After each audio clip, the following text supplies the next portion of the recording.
8 years ago, myself and my friend had just turned 18, so we decided that we were going to start a production company. Äntligen! Yes, där satt den! Holy fuck, we were naive. It is actually crazy.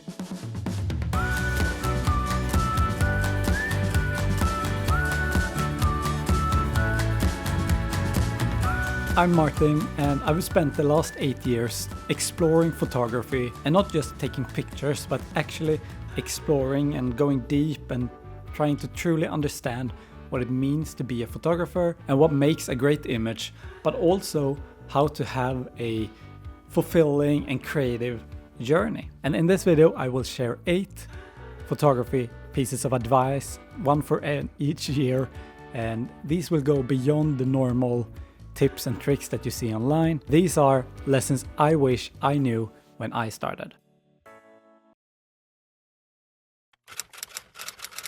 All right, lesson number 1.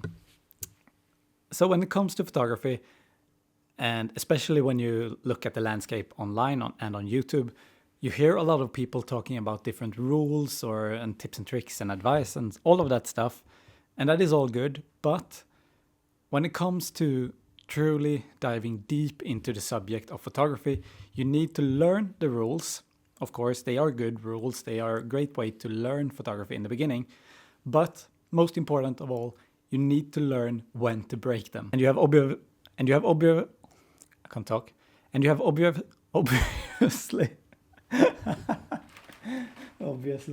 God, it's not even a hard word. And you have obviously heard about, for example, the rule of thirds or all of the other rules that there are out there. And I personally prefer not to look at them as rules, but rather a method, I guess. So they are one method that you, as a photographer, can have in your toolbox or in your toolkit that you can pick up and use when you know that it is the right time to use it. So for example, rule of thirds is one of them. It's a great compositional advice that will help you make really good images. It sort of helps you create a well-balanced image. But the rule of thirds is just one method of doing compositions. And when you start to dive deeper into photography, you will realize that it is just one way of doing it, but you can sort of apply the same principle on different compositions as well, even though you're not using the exact rule of thirds. Because when you break down the rule of thirds, what it really is just a way to compose your image that makes it feel and look a lot more balanced, in my opinion. But you can still create a balanced image if you, for example, frame your subject straight in the middle. That works as well. So I guess my advice for this first lesson would be to try to dive a little bit deeper than just following the rules as if they were rules, because they are not. Because they are just one tool or one method to help you create beautiful images. I mean, I haven't planned this video really. I just have a few key points, so I don't really know what I'm going to say. But I really do hope you find this video helpful. If you do, please do leave a like, subscribe, and all of that stuff you know already. But it really helps me out, and if you want to hang out more with me, you know how to do it. All right.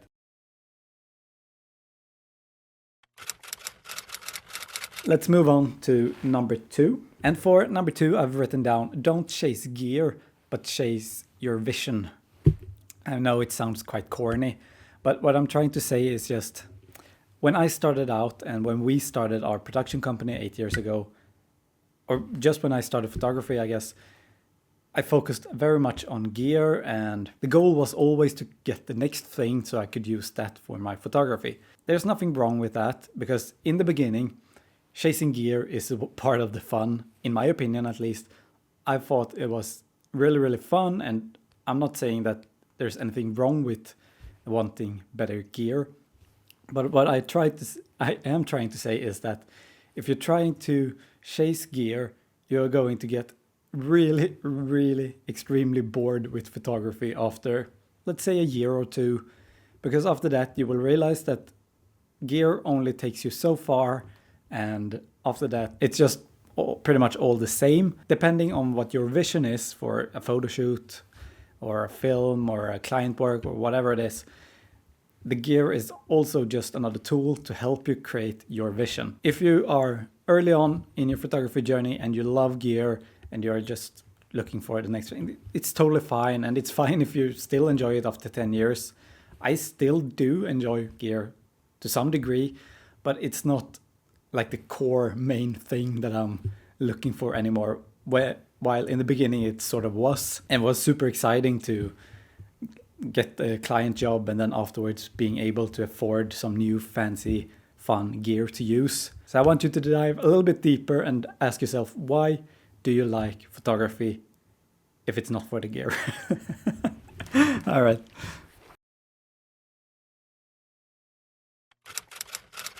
All right, and now for advice number 3.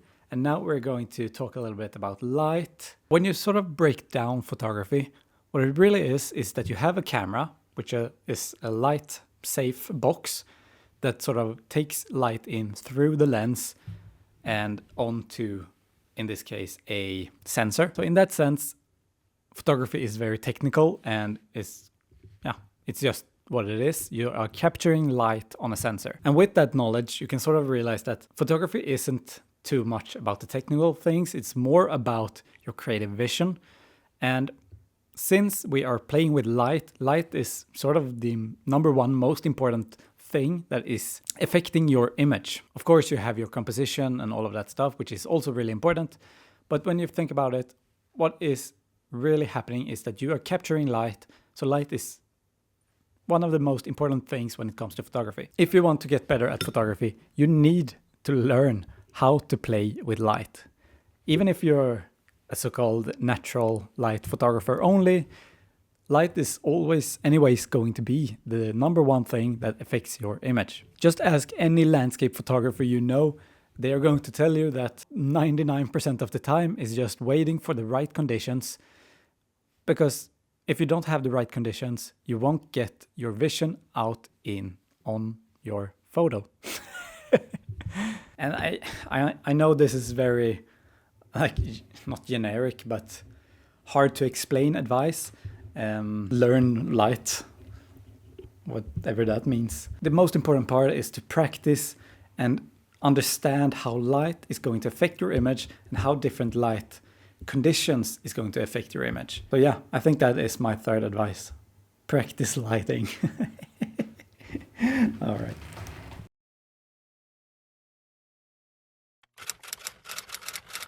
And for advice number 4, I think I sort of realized quite quickly that people don't connect with perfection or perfect images. They connect with stories and storytelling. And this is also one of those words that gets thrown around a lot, that is very vague and what does it really mean.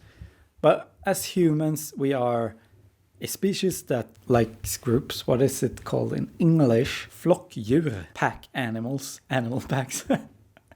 like we hunt in packs, and we need to sort of feel a connection that is deeper than just some surface level nice images. That is sort of the hardest part about photography, in my opinion, is creating something that evokes emotions from the viewer. Especially hard when you only show someone like one image.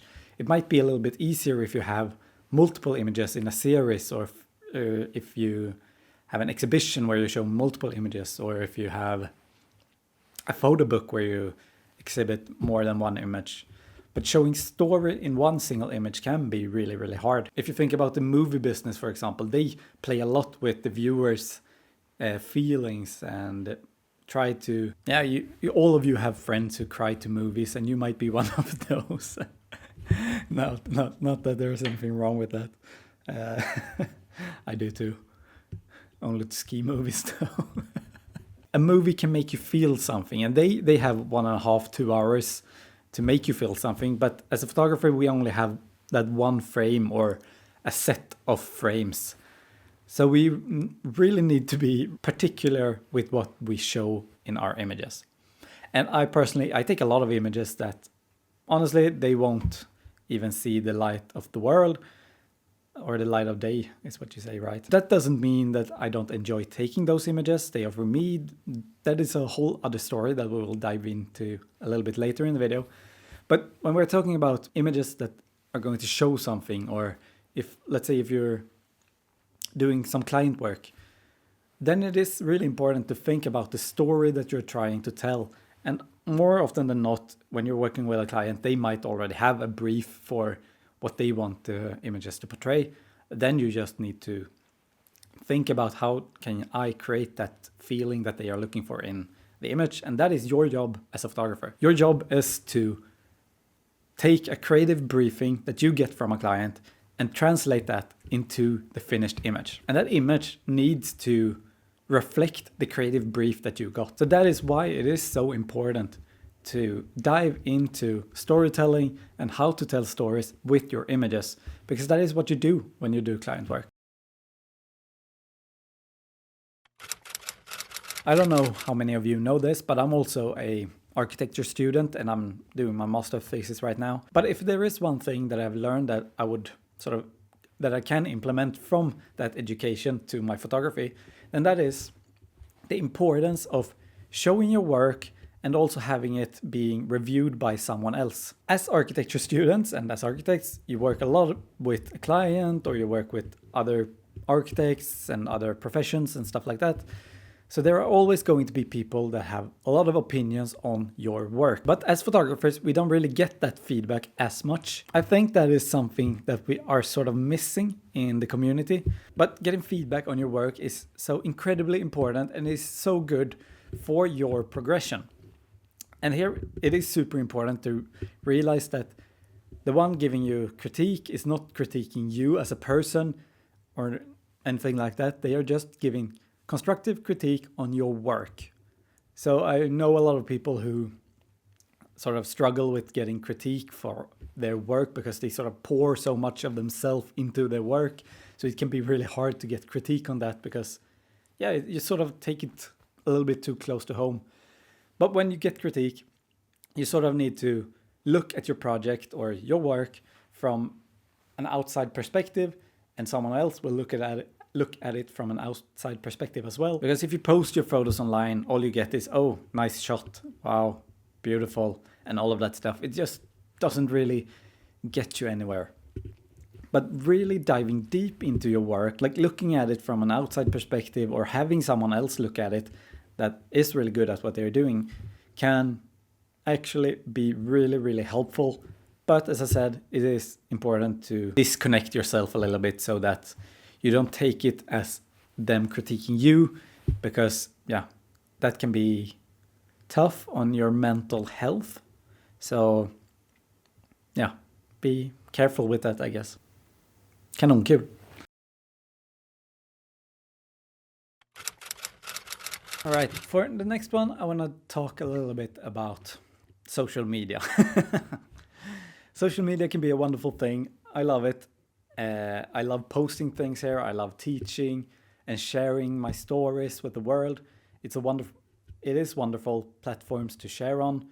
But at the same time, as photographers, we can sort of get stuck in comparing our own work with everybody else's. The thing that you see on social media is only the top of the iceberg, which is the best of the content that is being posted every single day. So if you're following 100 photographers, of those 100, you see 10 new posts every single day. Of course, they are only going to post their best work, but for you, it looks like there are, you just get blasted with 10 of amazing photos every single day. It might feel like you are not doing enough, that you are sitting at home, you can't go out, travel to all these amazing locations.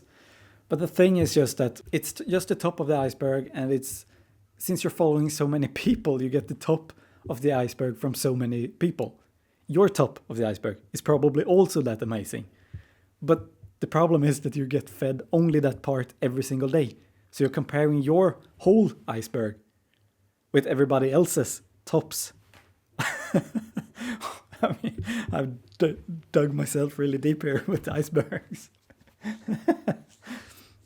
But you know what I mean. So my advice here would be to try to cut down on the amount of time you spend on social media and consuming other people's work. Other people's work can be great for inspiration, but sometimes you need to take a step back and just live a little bit more in your own life, because that is where you're going to find your story, the story you want to tell, what makes you unique and what makes your story unique.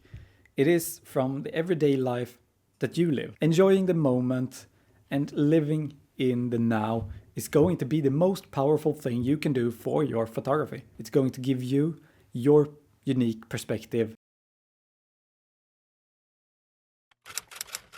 And for advice number 7, this is something that I don't know how, but as I said in the beginning, when we started our production business 8 years ago, we were extremely naive. High five! Oh. Eller vad tror du? I can't really understand how we had the courage to start the business, reach out to companies and sort of promise that we could deliver on work that we honestly couldn't really. But that is also one of those things that you need to have. You need to be naive. You can't live in the comfort zone. You need to sometimes just do things even though you're not quite sure if you're going to be able to do it. Sort of overpromise a little bit. Not too much, of course, because that could be detrimental for you and your business. But don't be afraid of escaping your comfort zone, I guess. Try new things. Don't worry if you fail, because it is totally fine to fail.